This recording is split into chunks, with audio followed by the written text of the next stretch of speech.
Some things just don't need an introduction.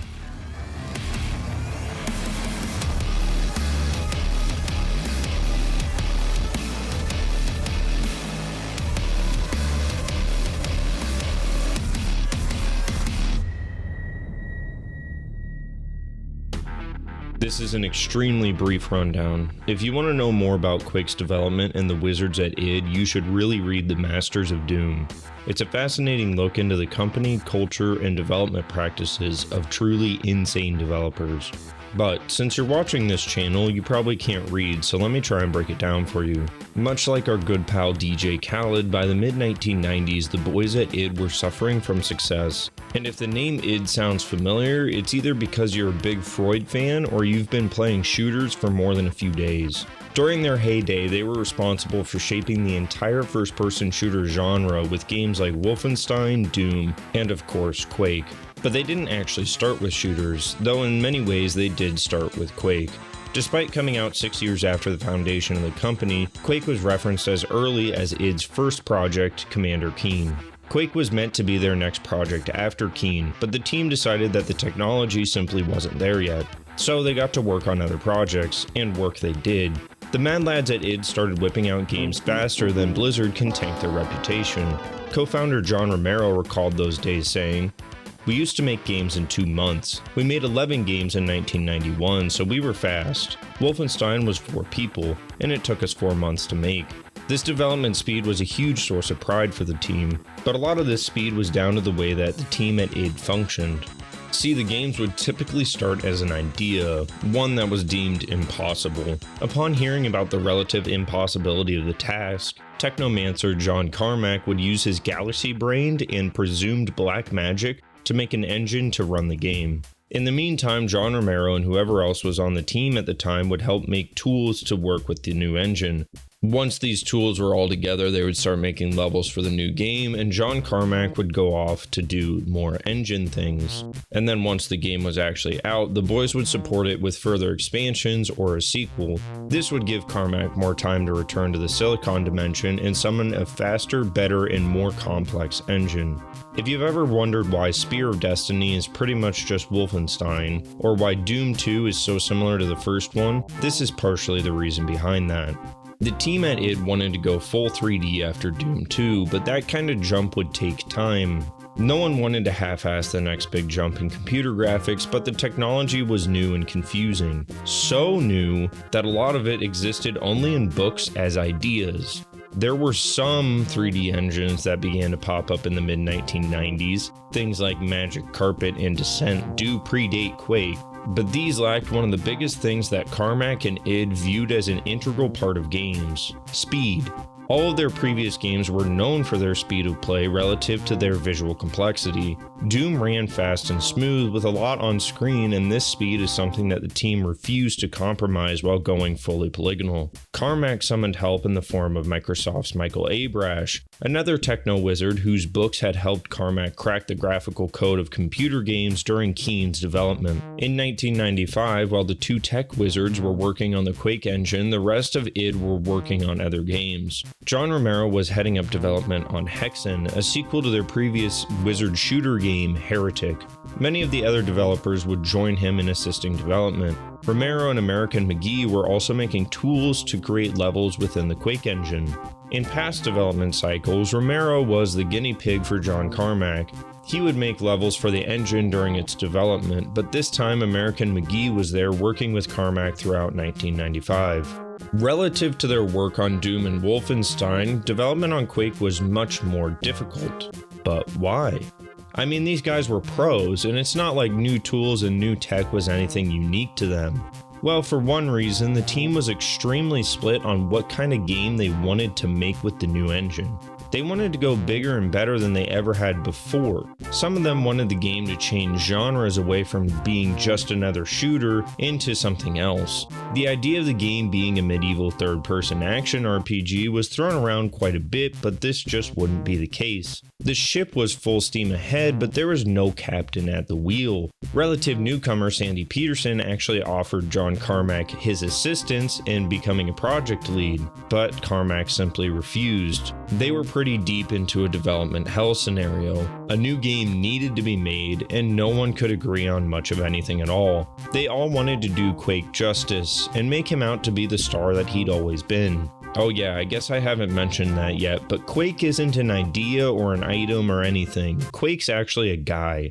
Quake started as a character in Carmack's Dungeons & Dragons campaign, predating id as a company. A character so strong he was almost never seen by anyone playing the game. He was nearly more myth than man. He wielded a large hammer which would crack the world in half if he were to use his full force. He's pretty much Thor on equal parts bath salts and steroids. This is the Quake that's referenced way back in Commander Keen, an all-powerful being of might and magic tearing his way through the planes of reality with his mighty hammer. Naturally, a Doom-like shooter probably wouldn't fit a character like Quake, and certain members of the team agreed. But fans were growing impatient and the team needed to ship something soon. You have to remember, they were known for putting out multiple games a year, and we'd had more than a year wait between Doom 2 and Quake. In the techno realm possessed by Carmack and Abrash, there were other disagreements. They were trying to find what was possible, what wasn't possible, and what the new engine should do. This led to constantly refining and redefining what it could and should do. In what some would see as a creative defeat, the team finally decided that they were against the wall and the game was just going to be another first-person shooter. The game would be more Doom than D&D. Some vague ideas of medieval environments and general fantasy elements were carried over into real development, but it was certainly a far cry from the RPG that they had initially wanted the game to be. The team got to work on what would ultimately become Quake.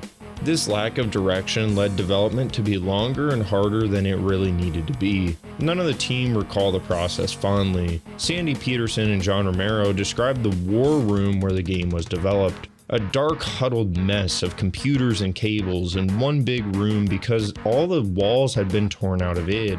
The boys were tired, morale was low, direction was confusing or non-existent, but the game was slowly coming together. At some point in development, they made ties with Trent Reznor of Nine Inch Nails, and he would do the soundtrack, which would go on to become an integral part of the experience. But this development took its toll on the team. In some ways, this is the last classic id game. A majority of the team left after the release of Quake.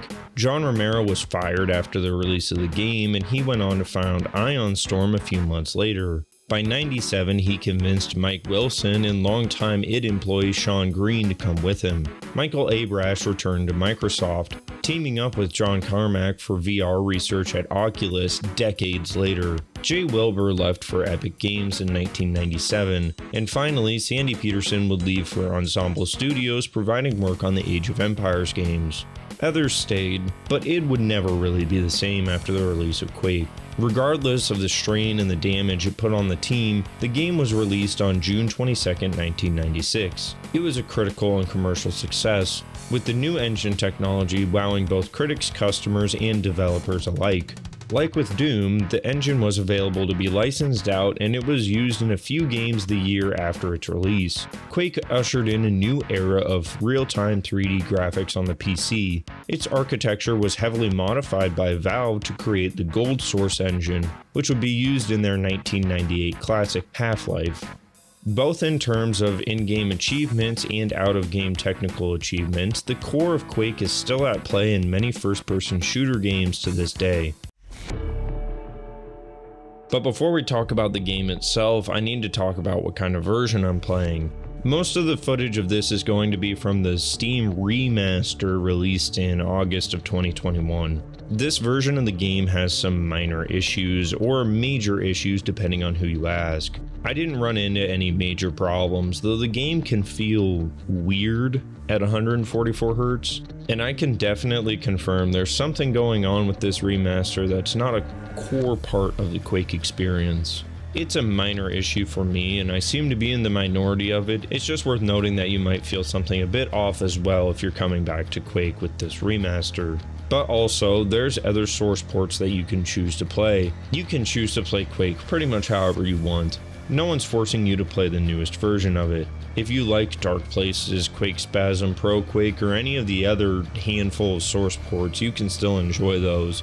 This isn't a replacement for those, just a different version. Unlike some people, id decided that the newest version of Quake didn't mean gutting the old ones of functionality or outright removing them from storefronts. A pretty wild idea if you ask me. Last notes about the remake remaster thing before moving on. Number 1, I'm not an expert in Quake. There's probably a bunch of changes, both big and small, between this version of Quake and standard Quake, and someone more qualified than me can run you through all of those changes. Number 2, some mods and maps just don't work on this version. I've had some just outright fail. Arcane Dimensions kind of works, but the newest parts of it just don't. So your mileage may vary if you're trying to use certain maps or mods. Number 3, this version includes the music right out of the gate without any extra setup or configuration, which is a pretty big deal as historically that stuff has been a royal pain in the ass to get working.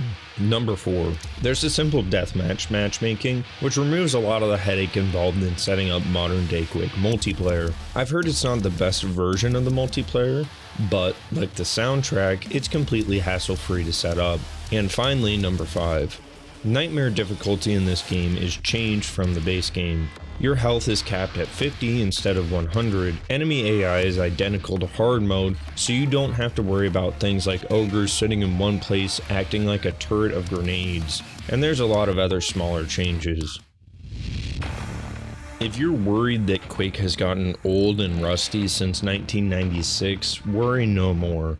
This thing still holds up just as well now as it did back then. Quake is a little bit different than other first-person shooters in that it starts with an interactive menu that you could kind of call a hub world. You pick which of the episodes you want to tackle in any order you want after picking the difficulty. Though in my case this difficulty selection doesn't matter, as we're going to be heading over here to go through the Nightmare portal, which makes the game significantly more difficult. There is a long-standing argument about the right difficulty to play Quake on. I think if you're purposely seeking out a harsh but fair difficulty, Nightmare is a pretty good fit, at least in this remaster. It's a pretty significant jump from hard difficulty without becoming too cruel. For some of the expansions I decided to play on hard because it's just a tiny bit easier than Nightmare. If this is your very first time playing Quake, I would probably recommend hard over Nightmare. After this, you'll pick whichever episode you want to start with and you're off to the races. If you're coming from Doom, which most people at the time were, you'll notice that this game has similarities, although it is very different from those games. The first thing you'll probably notice is that the use key is gone. Instead, interactions with buttons, switches, or walls are done by either running into them or shooting them. No more humping walls and smashing the use key to look for secrets. Now we shoot the walls like civilized gentlemen. The levels in general are smaller than Doom and more straightforward, using a mix of straight up arrows, environmental clues, and smart movement to give you an idea of where you're supposed to be going. I think it's pretty much impossible to get lost on E1, M1, or most of the levels for that matter. There's also a lot less enemies per stage than Doom, and the ones that are here take a lot more work to put down. This is a symptom of Quake already pushing 1996 computers to their very limit. The game would likely be unplayable, putting 10 plus monsters on screen where that amount wasn't exactly uncommon for the Doom games. To compensate for the lower enemy count, each enemy is a little bit spongier than Doom's demons. Quake can feel pretty oppressive with the spongier enemies, especially because they can hit you for pretty massive damage. Almost every enemy has the ability to kill you quickly if you're not careful, but we'll give these enemies their own look in a little bit, don't you worry about that. Each of these fights feel more impactful knowing that even a small pack of enemies could send you back to your last save. Your movement, ammo control, and general skill are tested in almost every encounter. Quake never gives you anything for free. But good enemy design isn't much without a good arsenal, and luckily Quake provides. The weapons are a strange combination of form and function. On the one hand, you have your standard weapons like the shotgun, rocket launcher, and the double barrel. On the other hand, you have things like a physics-based grenade launcher, a lightning gun, and a nail-shooting machine gun. These guns work better or worse depending on who you're up against. Explosives work great on ogres, they need to be used on zombies, and aren't a bad choice for tankier enemies. The tankier enemies usually demand a combination of weapon switching and careful movement, but the weakest enemies like the grunts are easily handled with a blast or two from your double barrel. This is another big change from Doom 2. The double barrel is not the be-all end-all of all the weapons. In fact, the shotguns are relatively evenly powered. They're not outright overpowered, but they're also not the weakest thing ever. It's the workhorse of the arsenal with ample ammunition throughout every episode. There's more crates of shotgun ammo than dads at a 4th of July grill sale. But don't expect to be chewing through hordes with nothing but a double barrel and a dream here. The shotguns serve a much more supplemental role. The pump action is essentially a pistol being used for longer ranges, with the super shotgun serving as a minor crowd control and barrel stuffing damage gun. The shotguns take a backseat to the real star of Quake, its explosives. The rocket launcher and grenade launcher would be the closest thing to primary weapons that Quake has. The grenade launcher in particular saw the most use out of me, and while I struggled to control the physics to begin with, by the end of the game I was a 5,000 hour demo man main. This emphasis on explosives was always a main point within the Quake engine. John Carmack wanted to use grenade launchers to show off the physics and lighting of the new engine. Regardless of why it was included, this noise will be seared into your brain alongside your deepest childhood memories by the time the game's over. I think the decision to have a majority of the weapons be physical projectiles instead of hit scan is what helps the combat stand up so well 25 years after it came out. If the nail guns were hit scanning, it would negate a lot of the work that it takes to hit a moving target. Without the, at first, unpredictable bounce of the grenades, the combat would feel a lot more stilted and predictable.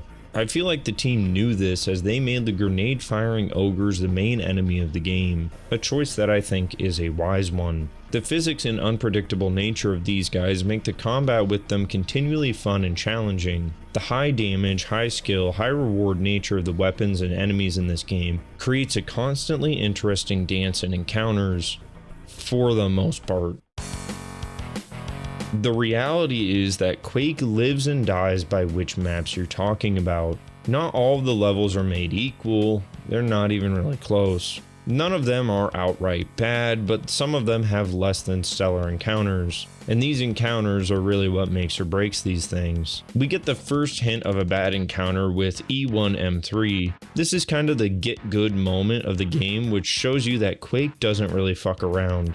This is where the game introduces you to the Shambler, with 2 between you and finishing the level. I want to make it clear before I go any further that the Shamblers are not bad enemies. They're not unfair enemies, but they just typically aren't very much fun to fight. They're one of the hardest enemies in the game with well over 600 health points, so they take a lot of hurt before going down, but they can also dish that hurt out in droves. If they hit you with a lightning attack, it does 40 damage. That's out of 50 damage on Nightmare. Their melee attack can do 60 damage, meaning instant death on Nightmare. If you're fighting other enemies and a Shambler surprises you, it's likely game over. However, I said they weren't entirely unfair, because there are tricks to beating them, tricks which are very hard to pull off on this level. Typically, if you put an object between you and the Shambler, they aren't that much of a threat, as you can simply hide behind the object when they're getting ready to shoot their lightning. It's really easy to tell when this is going to happen because they hold their hands up like they're about to start doing the goddamn YMCA. This dodge strategy is pretty much impossible here.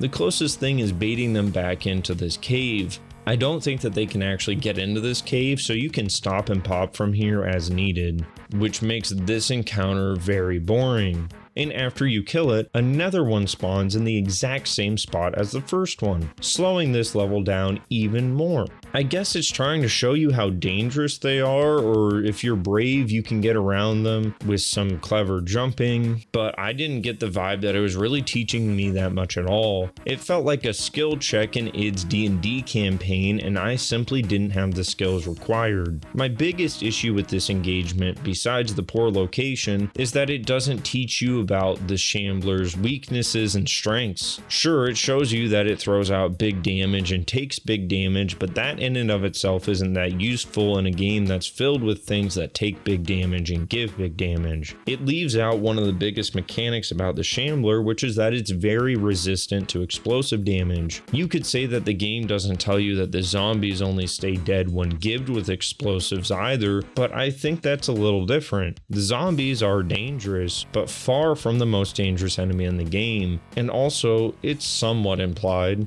If you shoot one of them once, they go down, but then they get back up. So as a player, you're either going to have to think, they're invincible forever, or you're going to try a different weapon. Also, they're zombies, so not dying is, kind of their thing. But the Shambler, it doesn't make a different noise, react differently. There's nothing about its visual design that would imply this. It's just strong against explosives.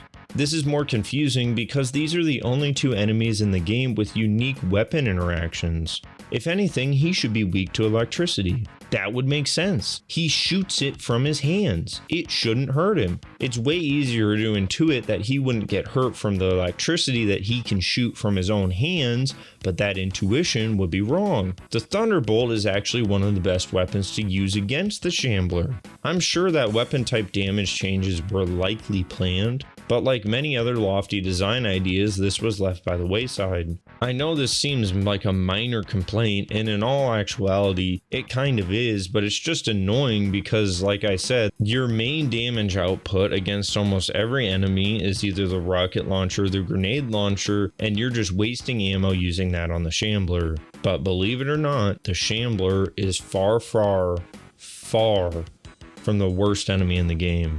I don't think the Shambler's bad, but this guy is awful. The award for the worst enemy in the game goes to the fucking Spawn, which show up in Sandy Petersen's levels or the 4th episode exclusively. These levels are already a bit more convoluted than the rest of the levels, a bit devilish in their challenge in a lot of places, but I do like Sandy's levels, which seem to be more interested in puzzles and things of that nature. But good God, do these little bastards make it harder to enjoy. First of all, the Spawn AI is dead simple. They just kinda hop towards you, but they can also do an astronomical amount of damage.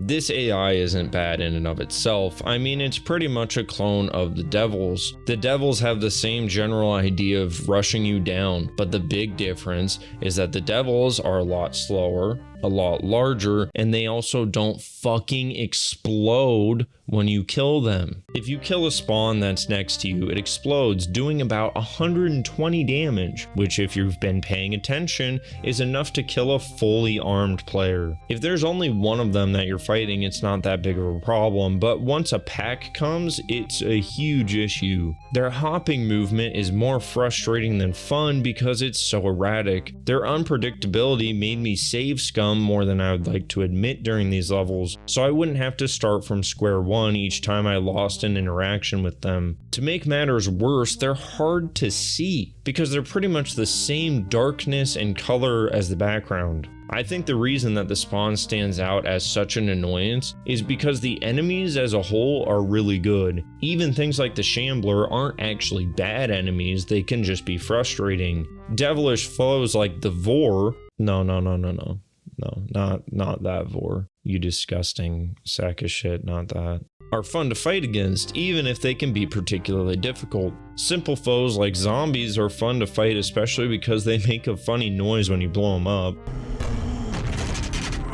And grunts are fun to fight against because they're not individually dangerous, but they can drain you with their hit scanning shotguns once they get into a group. The Enforcer is the same kind of idea, except using a laser gun that you can actually avoid the shots from. And on the topic of avoiding shots, you can also avoid the shots from the Scrags, the one and only flying enemy in the entire game.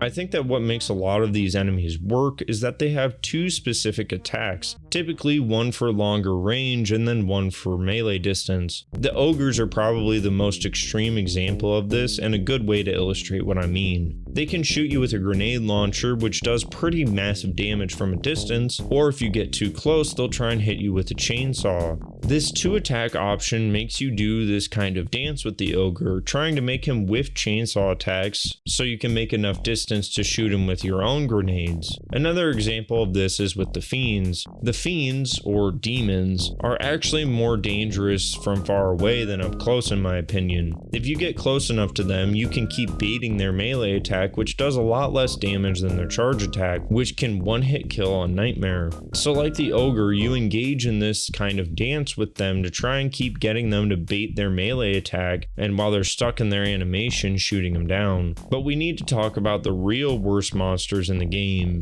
and those would be the bosses. Initially, the plan for Quake was to have 4 bosses, one by the end of each episode, but at some point in development it ended up falling through. So Quake really only has 2 bosses, and both of them are extremely underwhelming. The first boss is Chthon, who is beyond not a challenge. The Nightmare difficulty doesn't even really matter here because you're not gonna get hit. You just run around and hit these 2 buttons before you hit the 3rd button. Do this 3 times and a portal opens up and boom, you've beaten the first episode, congrats. From here on out, we don't see another boss until the very final boss of the game. Shubby is really easy to beat. In fact, it's not even really a boss, but just a gauntlet of enemies and timing challenge. And I'm not gonna lie to you, this gauntlet is pretty difficult and throws a bunch of shamblers and vores at you. But it's not really a fun challenge, it's just kind of a disappointing end to an otherwise fantastic game. If you're a Quake fan, you've probably noticed that the music in the background isn't from Quake. This is because the Quake soundtrack was developed by Trent Reznor and 9 Inch Nails. It's actually an official album by 9 Inch Nails. You can check it out on their Spotify, and while it's an absolutely necessary part of what makes Quake work, I don't think that it's a necessary part of a video like this. I'm not really trying to risk getting 9 inches of DMCA nailed to me. Oh my god, I gotta stop writing these things at 2 in the morning. The music of Quake really isn't like anything else I've ever heard in a game.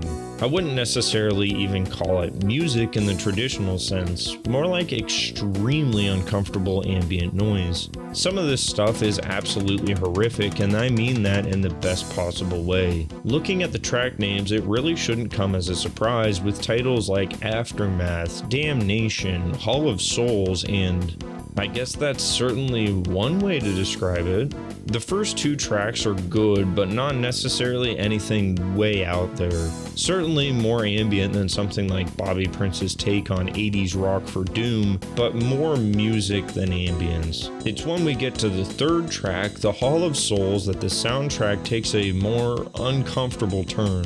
The best way to describe what this song does is that it makes me feel like I'm losing all touch with my sanity. The track starts with a droning bass note waving in and out of existence and the sound of hundreds of whispering voices. It builds louder and louder in your ears, and what follows next is 7 more minutes of complex noises added on to one another to create an absolutely disturbing droning collection of sounds. I'm not really sure how to describe it besides deeply disturbing. If you've never played Quake with the original soundtrack, I would highly recommend doing so. I don't think that any other game nails this kind of atmosphere. It feels like you're somewhere you shouldn't be, messing with something you shouldn't be, that's controlled by powers that you couldn't possibly understand or maybe even comprehend. Trent Reznor knew how to play up the sense of horror, and if you're a fan of his, I'm sure you don't need me to tell you that he just doesn't miss. But a soundtrack can't really create an atmosphere all on its own. It needs graphics and art design. And despite the designs being a bit all over the place, I think that Quake still looks good some 25 years after its release. The game is blocky, chunky, and low resolution, but it's driven by great lighting and other effects.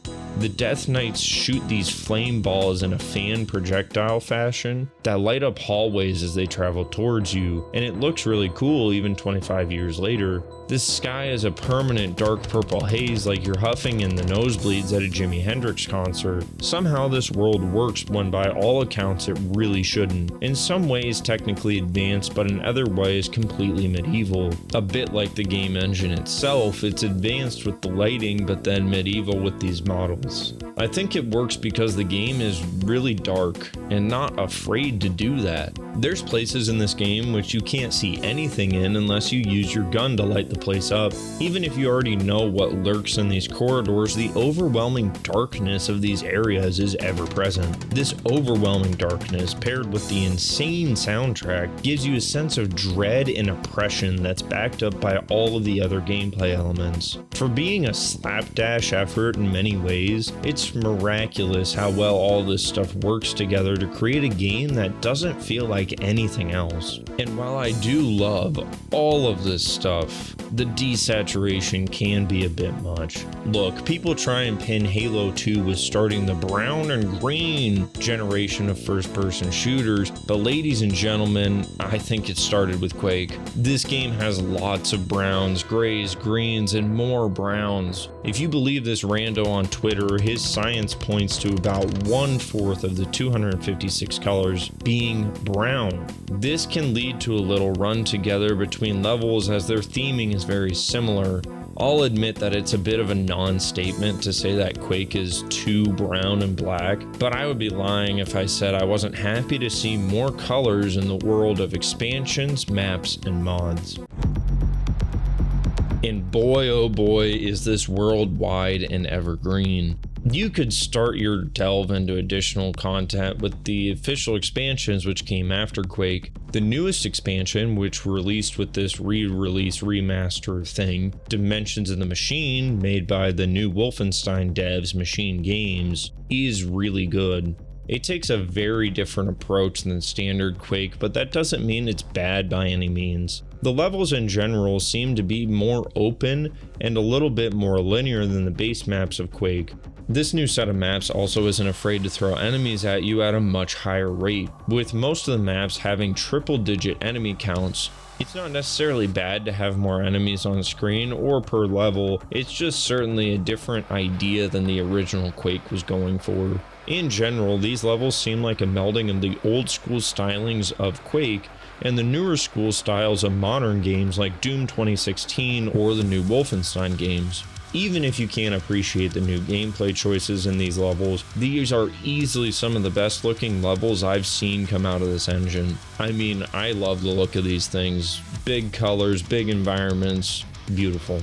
But this shouldn't really come as a surprise because people have been modding this game, making phenomenal work for decades. These mods range from the ridiculous to the mundane, from the single to the multiplayer, and you could pretty much find anything you could ever want. Famously, Team Fortress came out for Quake less than 2 months after the release of the base game. But the mods don't stop there. There's still plenty of mods and maps in active development, even today in 2021. Arcane Dimensions is one of the most impressive mods that I've seen, and it's still being updated with new content to this day. Though I would say if you're really curious about the Quake modding scene, this is probably not the best engine to do it. Arcane Dimensions, as I mentioned earlier, crashed at multiple different points. If you're looking to get around to the modding scene, you're better off with probably Quake Spasm. But if you're just looking to play some simple multiplayer, this might be the best way to do it, at least from an ease of access perspective. This remaster of Quake has easy matchmaking, and as of writing this video, it's pretty populated. The console and PC versions can play together, so you can stomp kids from all walks of life. And despite the simplicity of the multiplayer, I mean, it's only deathmatch, I actually found it to be a lot of fun. I've never played the original multiplayer for Quake, so I don't know if anything changed in the remaster, although from what I can tell, the answer is not that much has. One of the issues this early has been server lag, which can spike pretty badly, making this not the likely candidate for a super competitive version of the game. But if you're looking for some classic deathmatch action, this is a pretty good version to go with. Getting a quad damage and going on liquidating lumbars feels as satisfying as it likely ever has.